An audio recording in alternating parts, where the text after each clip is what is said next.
नमस्कार कॉलेज के प्यारे साथियों। हम लोगों ने आरपीएससी असिस्टेंट प्रोफेसर 22 मई को होने वाले पेपर के लिए ओल्ड पेपर की एक टेस्ट सीरीज शुरू की थी। ये वही है। लगभग हमने 2 वीडियो अपलोड कर दिए हैं, तीसरा आज अपलोड कर रहे हैं। आप लोग ज़्यादा से ज़्यादा चैनल को सब्सक्राइब करें, लोगों को सर्कुलेट करें, और कोई भी क्वेरी हो इस क्वेश्चन में तो आप इसमें लिंक दिया हुआ है, उसमें जुड़कर टेलीग्राम ऐप पर मैसेज कर सकते हैं। तो उस वक्त ये कुछ सवाल रह गए थे तो अपन इसको आगे फिर शुरू कर दें। बताइए 81 इनमें से कौन सा क्लेजन स्मिथ रिएक्शन का एग्जाम्पल है। क्लेजन स्मिथ रिएक्शन क्या होती है? Alpha beta carbonyl compound, alpha beta hydroxyl, alpha hydroxy carbonyl compound etcetera. तो इसका जो क्लेजन स्मिथ रिएक्शन होगी 81 का सेकंड ऑप्शन होगा, जिसको बोलेंगे beta hydroxy carbonyl compound. Next है मैनिस रिएक्शन। मैनिस रिएक्शन में हमेशा सेकेंडरी एमिनो एसिड्स बनता है, तो ये भी सेकेंडरी एमिनो एसिड है, ये भी, लेकिन इसके और इसके बीच में ज़्यादा गैप नहीं होने की वजह से आप देखना यहाँ से H, यहाँ से H और यहाँ से O जाता है, तो क्या बन जाएगा CH2 CH2 CH2 CH2, है ना। इसमें भी CH2 CH2 है। तो मैनिक एसिड जो होता है वो हमेशा क्या बना के देता है हमें? सेकेंडरी एमिनो एसिड बना के देता है। का ये आंसर जाएगा। रिफॉर्मेस्ट की रिएक्शन आप सब लोग जानते हैं। जो रिफॉर्मेस्ट की रिएक्शन होती है उसमें जिंक होता है, एसीटोन के साथ रिएक्शन होती है, ऑर्गेनो जिंक मेटलिक कंपाउंड बनता है, और इस रिएक्शन का जो मेजर प्रोडक्ट होगा वो ये होगा alpha beta unsaturated ester. Cyclopentadiene and maleic anhydride Diels Alder reaction करवानी है, तो डिल से एल्ड रिएक्शन जो होगी इसका प्रोडक्ट क्या बनेगा? एंडो प्रोडक्ट बनेगा। मैलिक एनहाइड्राइड और इसके साथ जो रिएक्शन होगी उसका क्या बनेगा? Maleic endo product. Which of the S enantiomer, S enantiomer के लिए क्या एक चीज सही है? तो एस का जो आर होगा वही इसका मिरर इमेज होगा। इनमें से स्टीरियो आइसोमर नहीं है, जिसमें कायरल सेंटर नहीं है वो स्टीरियो आइसोमर नहीं है। इसमें ये कायरल सेंटर नहीं है, दोनों एक जैसे हो गए, इसलिए ये स्टीरियो आइसोमर नहीं है। ठीक है, ये ज्योमेट्रिकल आइसोमरिज्म स्टीरियो में आ जाएगी, ये आ जाएगा, ये आ जाएगा। ठीक, अच्छा क्वेश्चन था। स्टेबल कॉन्फर्मर का आपको इसमें से इलेक्शन करना है, तो सबसे जो स्टेबल होता है वो एंटी होता है, तो 87 का जो होगा वो 1 आंसर हो जाएगा। अच्छा क्वेश्चन है ये भी। एथिलीन ग्लाइकोल की सबसे स्टेबल, आप लोगों को बार बार ये सवाल आरपीएससी पूछती है, तो इस चीज को समझिए। एथिलीन ग्लाइकोल जो होता है वो ये होता है, ये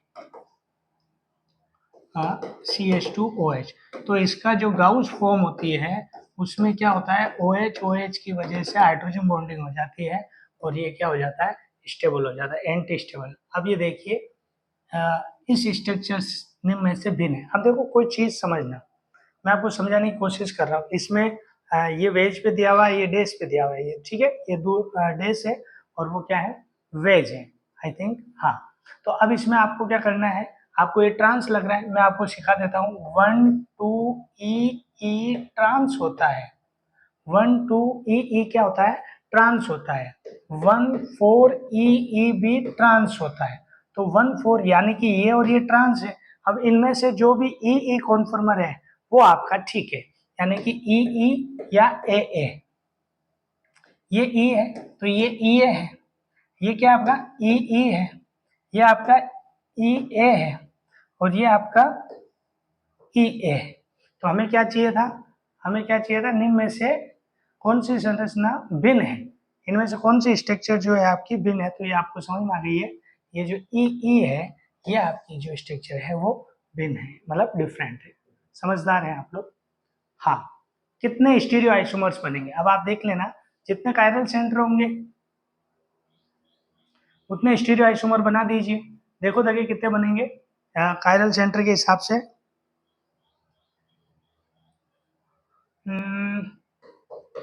CH2Br CHCl CH2CHCl CH2Br, ये कायरल सेंटर है, एक ये कायरल सेंटर है।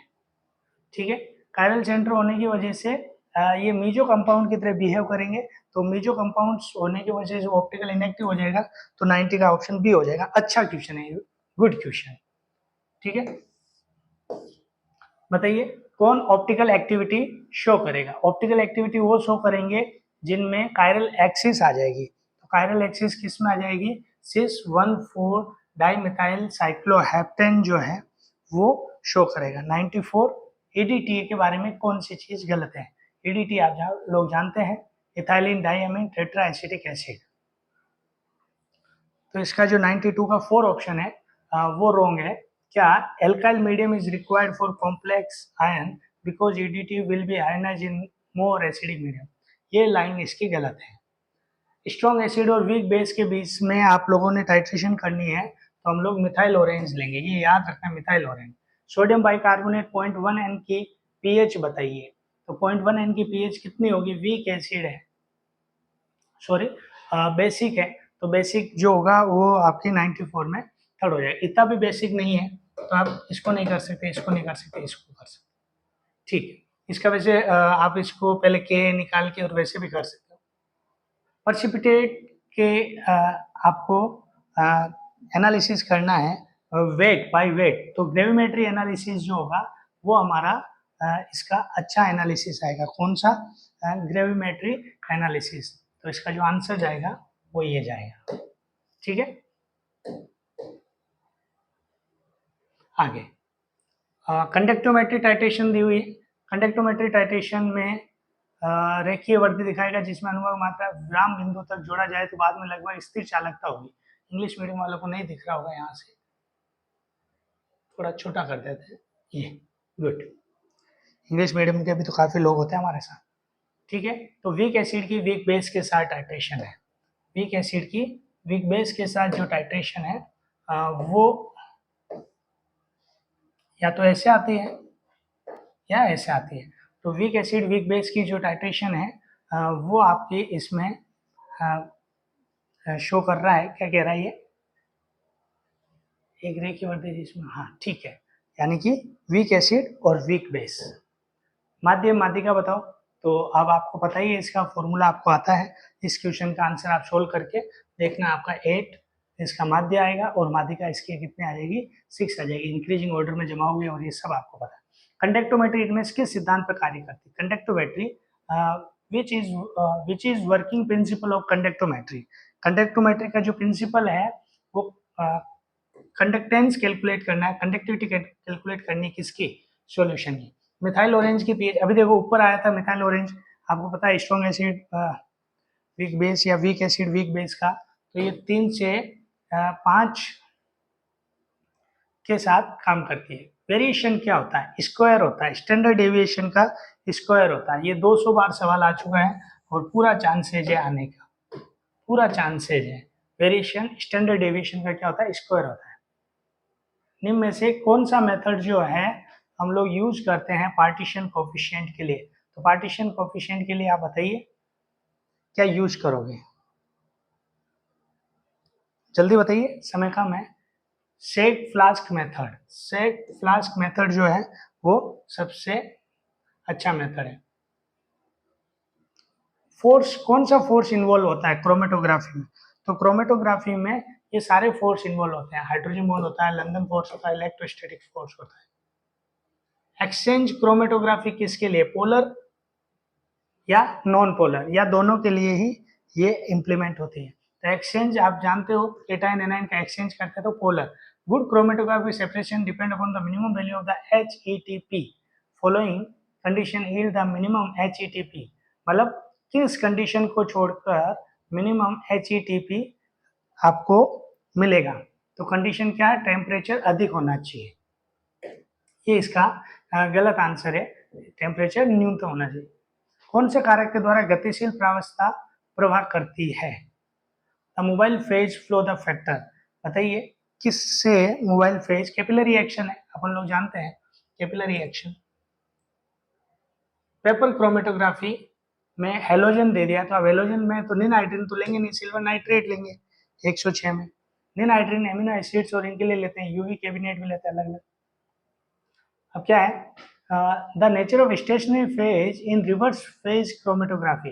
रिवर्स फेज क्रोमेटोग्राफी में जो स्टेशनरी फेज है वो हाइड्रोफोबिक होती है।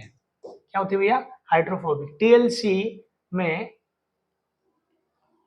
स्टेशनरी फेज क्या होती है? थिन लेयर क्रोमेटोग्राफी की जो स्टेशनरी फेज है वो सिलिका जेल है। अच्छा क्वेश्चन है, आईआर स्पेक्ट्रोस्कोपी मिथाइल एसीटेट का वेव नंबर बताइए। तो मिथाइल एसीटेट आप जानते हो एस्टर है, तो इसका आप सबको ही पता है 1600 से 1750 के आसपास। किस प्रकार की स्पेक्ट्रोस्कोपी में ओरिएंटेशन, कॉन्फ़िगरेशन और कॉन्फॉर्मेशन की स्टडी की जाती है? तो NOESEY इस प्रकार की जो स्पेक्ट्रोस्कोपी वो है। केमिकल शिफ्ट का ऑर्डर बताइए। अच्छा क्वेश्चन है, बहुत बढ़िया प्यारा क्वेश्चन है। केमिकल शिफ्ट का ऑर्डर, अच्छे अच्छे बच्चे इसको गलत करेंगे। sp2 का ज्यादा है, देन sp, फिर sp3। CNMR 13 के लिए यूज की जाती है, तो कार्बन 13 के लिए हम क्या यूज कर लेंगे? CNMR यूज कर लेंगे। ठीक है। How many proton produce doublet in NMR spectroscopy? Paracetamol. Paracetamol की जो स्ट्रक्चर होती है आप लोग जानते हैं, नहीं जानते तो एक बार देखें। जो फिनोल होता है उसकी एनहाइड्राइड के साथ रिएक्शन करवाते हैं, तो जो स्पीसीज बनती है फिनोल की वो बनती है ये वाली पैरासीटामोल। स्पीसीज ये होगी।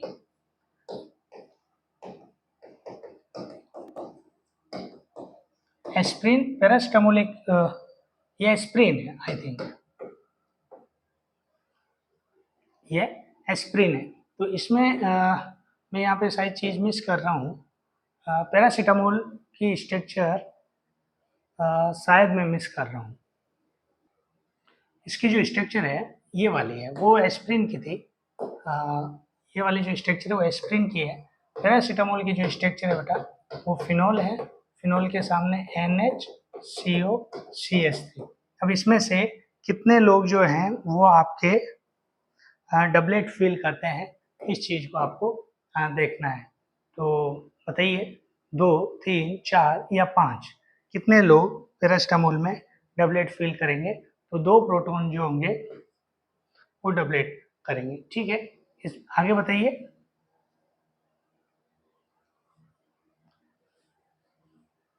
जब एड्जॉर्प्शन एनर्जी इंक्रीज होती है, हमने पढ़ा था लैम्ब्डा, लैम्ब्डा ज्यादा हुआ एनर्जी कम हुई, बेंथोक्रोमिक शिफ्ट। लैम्ब्डा कम हुआ एनर्जी ज्यादा हुई, हिप्सोक्रोमिक शिफ्ट। ठीक है। Arrange the following electromagnetic order. Energy का ऑर्डर बताइए। अच्छा क्वेश्चन है, गुड क्वेश्चन है, ये पेपर वाकई में बहुत अच्छा है। तो गामा, देन एक्सरे, यूवी और माइक्रोवेव, ये एनर्जी का ऑर्डर चलेगा। ये एमबी EMB पाथ है, एमडो मेयर ऑफ मार्क कुछ चरण दिए हुए इसमें। तो ग्लूकोज, ये आई थिंक बायोलॉजी वाला क्वेश्चन है। ग्लूकोलाइज ग्लाइको पायरुविक एसिड ही होता है, तो आप ध्यान रखें। डायरेक्ट फ्रक्टोज 6 फॉस्फेट से फ्रक्टोज 1 फॉस्फेट, ये पायरुविक एसिड बनने वाली जो है वो है। ठीक है, बताइए इनमें से हीमोग्लोबिन का मास कितना होता है? आप लोगों को पता ही है 6450, बी ऑप्शन। ठीक है, नेक्स्ट रिपोर्ट लेबरिंग साइकिल किससे रिलेटेड है? इतना अच्छा पेपर दिया, देखिए आप 2,3-20 फोस्फोग्लिसरेल्डी, ग्लिसरेल्डिहाइड या ग्लिसरेल्ड समझ लीजिए। कोलेस्ट्रॉल के संश्लेषण के लिए, कोलेस्ट्रॉल अपने है नहीं, फैटी एसिड्स वाली चीज है, तो देख लेते हैं अपन फिर भी। तो ये एक साइकिल चलती है, ये आपके है नहीं, फिर भी इसका जो ऑप्शन है 119 का थर्ड ऑप्शन है। ऑप्टिकल इनएक्टिव एक ही एमिनो एसिड्स है पूरी दुनिया में, और वो आपका ग्लाइसिन। अच्छा क्वेश्चन है, ये बताइए progesterone, androgen, 7 alpha hydroxy cholesterol and 7 डिहाइड्रोकोलेस्ट्रॉल, इनमें से इनको क्या करना है? आपको मैच करना है। तो सेकंड ऑप्शन इसका परफेक्ट मैच है।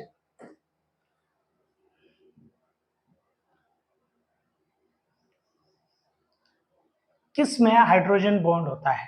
तो alpha helix, beta helix, third structure और फोर्थ स्ट्रक्चर। तो आपको ध्यान होगा एक सीट लाइक जो स्ट्रक्चर होती है, एक लेयर लाइक जो स्ट्रक्चर होती है, वो सेकंड ऑप्शन में जाती है। Reverse, invert sugar, invert sugar हमारी सुक्रोज होती है। आप लोगों ने पढ़ा होगा सुक्रोज हमारी इनवर्ट शुगर है। क्यों? क्योंकि इसका वो जो ऑप्टिकल एक्टिविटी है वो क्या हो जाती है बेटा? चेंज हो जाती है। 150 124 bile juice, bile juice fatty acids के लिए काम आता है, ये इमल्सिफायर का काम करता है।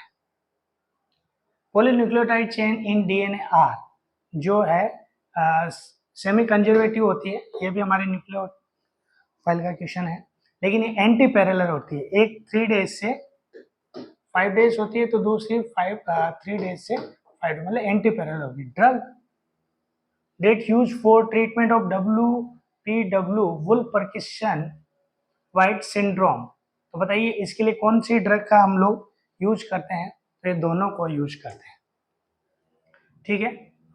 फुफ्फुसिया एडिमा के लिए कौन सी दवाई यूज ली जाती है? तो फर्स्ट ऑप्शन है फ्लोरोसेमाइड।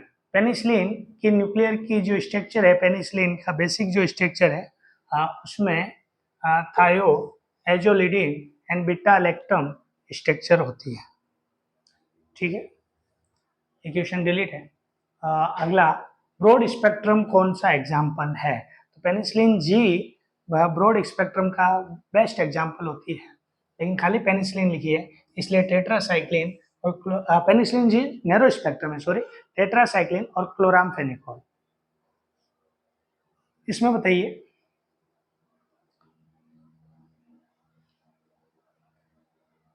ये थोड़ा सा बायोलॉजी से रिलेटेड सवाल चल रहा है। कैटालाइज पर ऑक्सीडेज ये अपने नहीं है वैसे।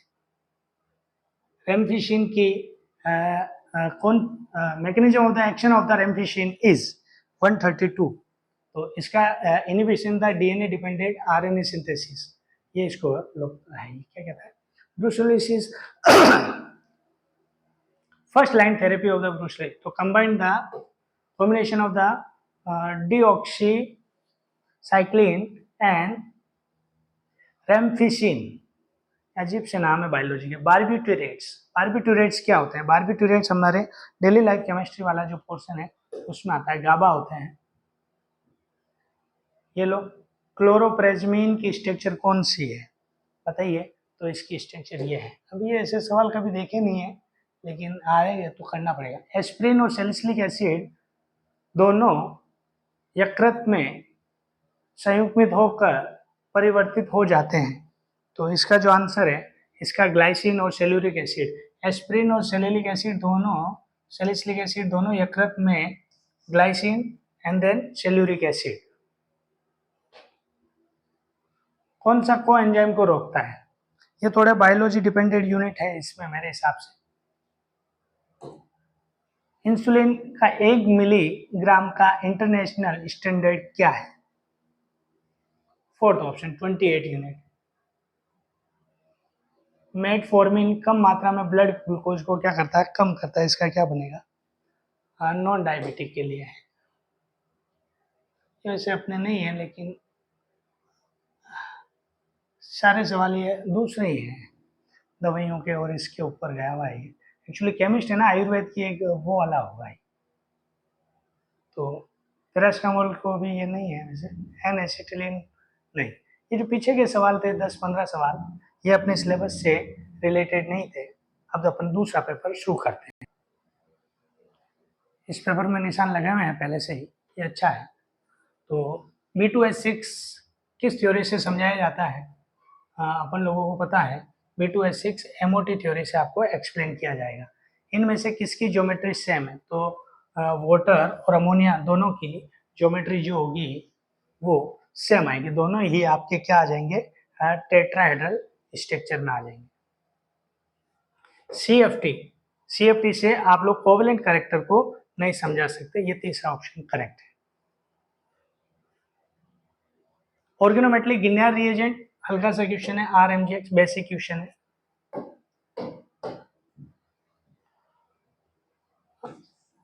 सॉफ्ट बेस कौन सा? अच्छा क्वेश्चन है। आयोडीन, आपने पढ़ा होगा। हार्ड एसिड हार्ड बेस के साथ रिएक्ट करता है, सॉफ्ट एसिड सॉफ्ट बेस के साथ रिएक्ट करता है। अमोनोलाइसिस अच्छी रिएक्शन है। किसमें? फोस्फाजिन, फोस्फोनाइट्रिलिक एसिड जो होता है वो फोस्फाजिन होता है। BIS में 2000 मिलीग्राम पर लीटर तक आप लोग TDS पी सकते हैं BIS के ऊपर। एल्यूमिन के एक्सट्रैक्शन के लिए एल्जीरिन S यूज किया जाता है। क्रोमियम आर्द्रता के कारण धातुओं में संक्षारण का प्रतिरोध करता है। ऐसा निम्न में से एक के द्वारा किया जाता है। क्यों किया जाता है? क्योंकि इसके ऊपर आपको पता ही है ऑक्साइड की क्या हो जाती है? लेयर हो जाती है। ये श्रोडिंगर इक्वेशन सही सिंपल सा है। पार्टीशन कोफिशिएंट, अभी पहले भी एक सवाल बना था पार्टीशन कोफिशिएंट का। गैस क्रोमेटोग्राफी पार्टीशन कोफिशिएंट के लिए है। निम्न में से क्या होगा? 4F के लिए। 4F के लिए आपको पता है L जो होता है वो 3 होता है, तो L3 किस में है? L3 इसी में है। इसका आप लोग सोल्व करना आंसर देख लें। मैं इसका जो आंसर है वो 7 है। बॉन्ड ऑर्डर का क्रम बताइए। तो आप लोग जानते हैं सेंट्रल एटम की इलेक्ट्रोनेगेटिविटी इंक्रीज होती है तो बॉन्ड एंगल इंक्रीज होता है। ठीक है, तो इसका जो ऑप्शन है वो थर्ड आपका सही ऑप्शन है।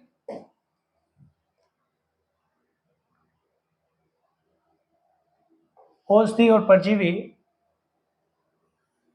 निरोधक उद्योग में किस क्रोमेटोग्राफी का उपयोग किया जाता है? तो HP high performance liquid chromatography का ये यूज किया जाता है। कौन सा पोल्यूटेंट ये बायो मैग्निफिकेशन करता है? तो क्लोरीनेट, यानी कि क्लोरीन के जो DDT वगैरह होते हैं ये लोग बॉडी में जमते जाते हैं। फोटोन आपके काम का नहीं है, ये भी पढ़ना चाहो तो पढ़ लो। स्वीटोन रेड रॉक TG 75 जो बैलेंस है वो आइसोथर्मल सिस्टम के लिए उपयोग में नहीं आता है। रिवर्स क्रोमेटोग्राफी की कांस्टेंट फेज ए ध्रुवीय नॉन पोलर होती है। The reverse phase chromatography stationary phase is non polar. अजीब अजीब से कई बार क्वेश्चन पूछ लेते हैं। तो ये रेडियो एक्टिविटी फर्स्ट ऑर्डर को फॉलो करती है, आपको पता ही है। इसका मीन बताइए। मीन आप लोग जानते हैं, आराम से इसका मीन बता सकते हैं। एल्केलॉइड के लिए कौन सी क्रोमेटोग्राफी यूज करते हैं? Partition chromatography. क्वेश्चन आ सकता है बेटा, आया हुआ है तो आने के पूरे चांसेस हैं। मेटेलिक ऑक्साइड बेसिक और नॉन मेटेलिक ऑक्साइड एसिडिक होता है, ये कौन सा कंसेप्ट समझाता है? लुईस एसिड बेस कंसेप्ट समझाता है। बोरोसिलिकेट। समुद्री जो जहाज होती है वो खराब हो जाती है तो NaCl होता है वाटर में, इसलिए। Ag47, Ag मतलब इसकी क्वांटम नंबर बतानी है तो n बराबर 4 L बराबर 2। लिक्विड अमोनिया एक्सचेंज आप लोग पढ़े होंगे, आप लोगों ने पता ही है। The example of the liquid ion exchanger, तो ट्राई ऑक्टाइल अमीन TOA। EDTA को भी हम सॉल्वेंट एक्सट्रैक्शन के लिए यूज करते हैं ना, ये लिखा है। Good. AAS atomic absorption spectroscopy से क्या डिटर्मिनेट कर सकते हो? जिंक कर सकते हो, कैडमियम कर सकते हो, आयरन कर सकते हो, एल्यूमिनियम नहीं करते हैं आई थिंक। जाइसे सोल्ट क्या है? तो प्लेटिनम वाला जाइसे सोल्ट है, आप लोगों को पता है ऑर्गेनोमेटेलिक कंपाउंड है ये, सवाल बनता है इसका। हाफ लाइफ और इसमें एवरेज रिलेशन जो है वो ये है 0.114 और ये। आयन एक्सचेंज क्रोमेटोग्राफी किस पर बेस्ड है? तो ये किस पर बेस्ड है? इलेक्ट्रोस्टैटिक अट्रैक्शन पर बेस्ड है। फेरोसिन क्या होगा? फेरोसिन आयरन वाला होगा, और क्या होगा? What is the following reagent is not chelating reagent? कौन सा इसमें चिलेटिंग रिएजेंट नहीं है?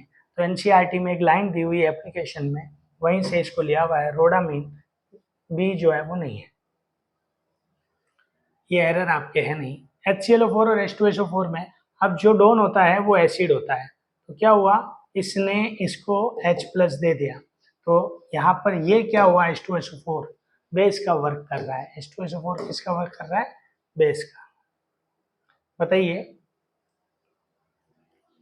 मेटास्टेबल पीक, आप लोगों को फॉर्मूला आता है मेटास्टेबल पीक का, तो इसका आंसर जाएगा 56.5। M star M square M2 वाला जो फॉर्मूला है वो आप करते हो। ये बताइए कोरोजन जिस कंडीशन में होता है, मैक्सिमम कंडीशन वो होती है क्रिटिकल ह्यूमिडिटी। कंप्यूटर आप गए हैं नहीं, अच्छा रहा। वीक लुइस बेस, तो ये देखो इसकी कंसेप्ट है क्या, CH4 अमोनिया H2O और HF, तो इनका क्या बनेगा, FOH minus NH2 minus CH3 minus. अब बेटा आप लोग जानते हैं, क्या जानते हैं, स्ट्रॉन्ग एसिड का वीक बेस होता है, वीक न्यूक्लियोफाइल होता है, तो ये वो है।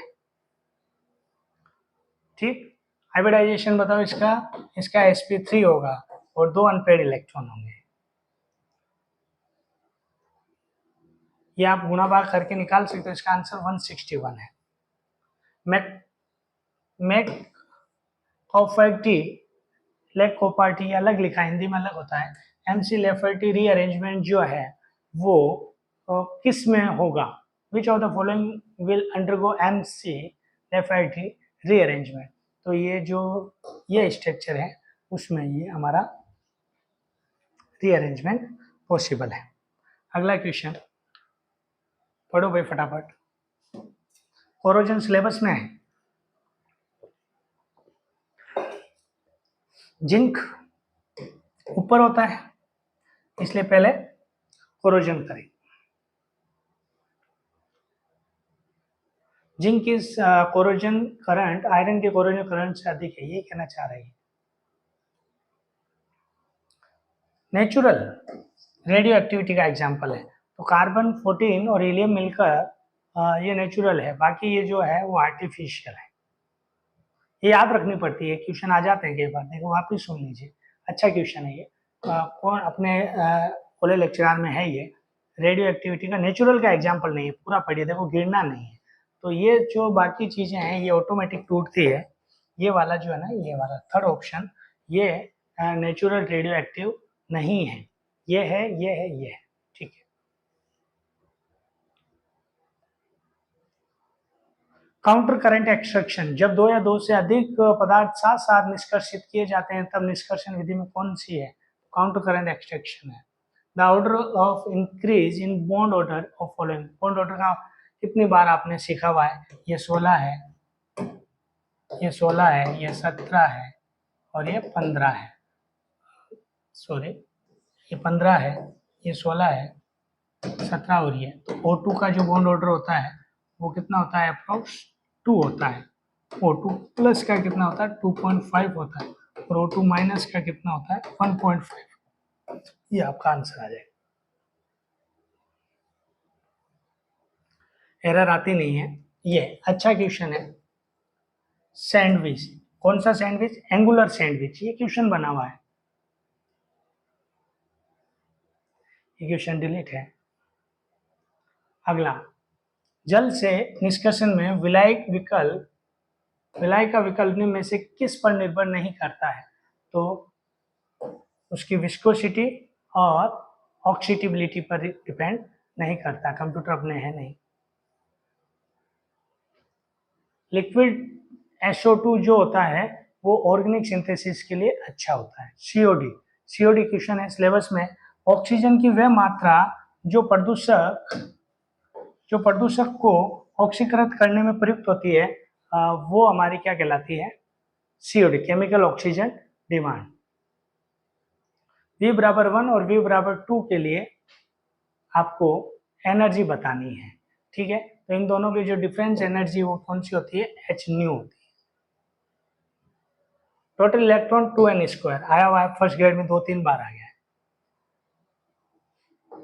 Liquid ammonia blue solution show करता है, पिछले साल ही आया था हमारे ये। कैपिलरी एक्शन किस कोशिका विश्लेषण के नाम से दी गई थी, तो वो क्रोमेटोग्राफी है। कैपिलर देखो ये अलग से लिखा, केशिका है ये, केशिका नॉट कोशिका, कैपिलरी एक्शन एनालिसिस, तो पेपर क्रोमेटोग्राफी कैपिलरी एक्शन ही है। जो फायर ब्रिक्स होती है वो रिफ्रैक्टरी एग्जाम्पल होती है, बहुत हाई टेम्परेचर इनमें रजिस्ट होती है। वे धातु जो अपने नुकसानदायक दुष्प्रभावों को जीवों में आवश्यक तत्वों का छद्म रूप से अपना कर उत्पन्न करते, पीबी और CD metal which the induce their harmful effect in organism by mimicking essential element are lead or CD. The best method of disinfection of swimming pool में आप यूवी लाइट डाल दीजिए। एसिटिल एसीटोनेट किसके एक्सट्रैक्शन में काम में लिया जाता है, तो बेरिलियम के एक्सट्रैक्शन में काम में लिया जाता है। आउटर कॉम्प्लेक्स ये होगा, कोई दिक्कत ही नहीं है। गैस क्रोमेटोग्राफी किस पे डिपेंड नहीं करती, प्रेशर पे डिपेंड नहीं करती है, ये ध्यान रखना। Gas chromatography does not depend upon the which of the following, तो नेचर पे डिपेंड करती है, सॉल्वेंट के नेचर पे भी डिपेंड करती है, प्रेशर पे डिपेंड नहीं करती है। एल्केलाइन मेटल जो है वो लिक्विड अमोनिया के क्या है, तो ये डाईमैग्नेटिक नहीं होते, ये पैरामैग्नेटिक होते हैं क्योंकि इनमें अनपेड इलेक्ट्रॉन होता है। जिपॉक्स HPCl में काम में आने वाला केशियन है। भारी धातुएं विषैली होती है, पॉइजनस होती है, और ये तीनों में यानी कि लिवर में, बोन्स में, किडनी में इफेक्ट करती है। रेडियो एक्टिविटी आप जानते हैं, pH of the wastewater from synthetic drug industry production, sulfur drugs, anti-tubular drugs and vitamins is, तो क्या है, इनकी pH क्या होती है, 0.8 होती है, 0.8 यानी कि बहुत ही ज्यादा ये क्या होता है, एसिडिक होता है। ओजोन किसने देखा था, जापान की एक संस्था है उसने। ओजोन छिद्र में किस में मुख्यतः होता है, तो सितंबर अक्टूबर में ये मेनली होता है। इनऑर्गेनिक बेंजीन ये होती है, और ये बेंजीन से ज्यादा रिएक्टिव होती है, याद रखना, बेंजीन से ज्यादा रिएक्टिव होती है। M4 प्रोटोनी पदार्थ वे होते हैं जो प्रोटॉन देते भी हैं और लेते भी हैं, ठीक है, हल्के हल्के क्वेश्चन है, ये अच्छा क्वेश्चन है, याद रख लीजिए please. Arsenic 1 microgram, lead 10 microgram, mercury 1 microgram, और कैडमियम तो होना ही नीचे है, ये इंटरनेशनल स्टैंडर्ड है, आया हुआ सवाल है, आ सकता है। एसिड रेन, एसिड रेन के लिए SO2 और नाइट्रोजन की जो ऑक्साइड है वो रेस्पॉन्सिबल है। अब एसिटिलीन के लिए ट्रांजिशनल, रोटेशनल और वाइब्रेशनल निकालनी है, तो आप लोगों को आती है, आप लोग समझदार है। 3n-5 और 3n-6 लास्ट वाले के लिए निकालते हैं, ये लीनियर के लिए होती है, ये नॉन लीनियर के लिए होती है, तो आप लोग कर लीजिए। एसिटिलीन जो है आता है आपको। सॉल्वेंट एक्सट्रैक्शन, यूरेनियम को सीरियम और थोरियम से एक्सट्रैक्ट करना है तो TTA यूज करते हैं, थायनिल ट्राइफ्लोरोएसीटोन। सबसे कम बायोलॉजिकल डिकम्पोज होने वाला जो है वो ऑर्गेनोक्लोरीन है।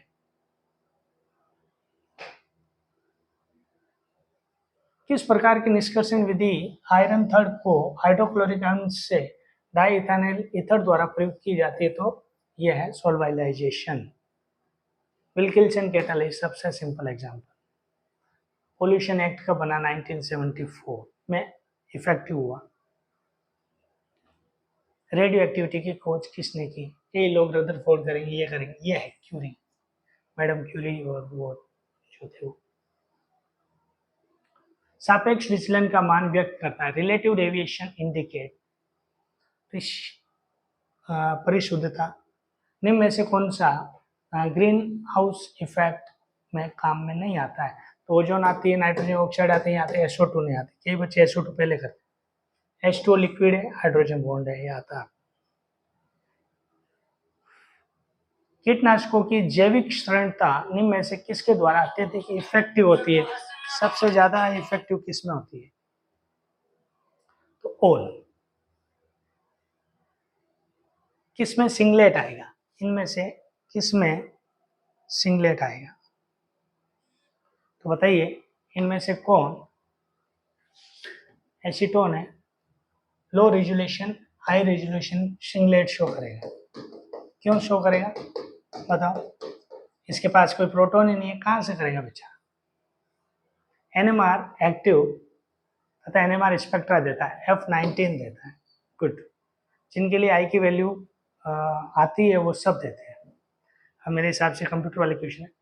मरकरी ऑर्गेनिक यौगिक है।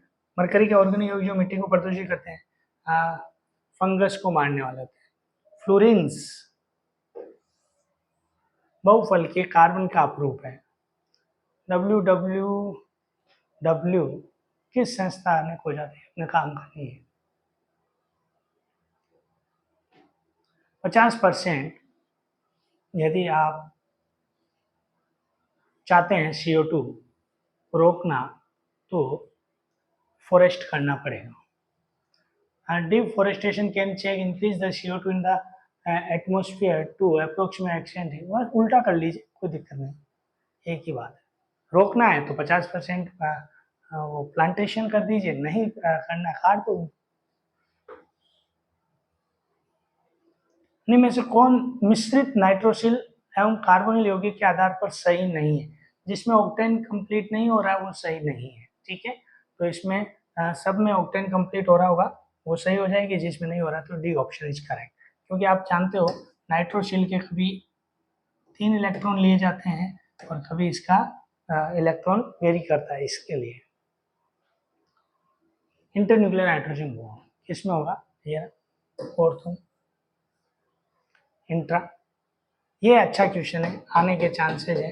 लिथियम की स्ट्रक्चर क्या होती है? टेट्राहेड्रल होती है, आने के कंप्लीट चांसेस है। Which complex chromium form the optical activity? कौन ऑप्टिकल एक्टिविटी शो करेगा? तो सिस वाला करेगा, ट्रांस वाला ऑप्टिकल एक्टिविटी शो नहीं करेगा। लिक्विड BF3 जो होते हैं इसकी अच्छी रेंज होती है। ऑर्गेनोमर्करी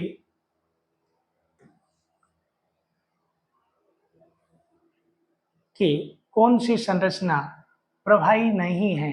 प्रवाही नहीं है, फ्लैक्शनल नहीं है, तो वो ये वाली स्ट्रक्चर प्रवाही नहीं है। ठीक है, इस प्रकार से ये सवाल हुए। अगला पेपर जो है वो अभी अपन थोड़ी देर में करेंगे। माइंस और जियोलॉजी का 2015 में हुआ था, इसके लिए अपन शुरू करते हैं थोड़ी देर में।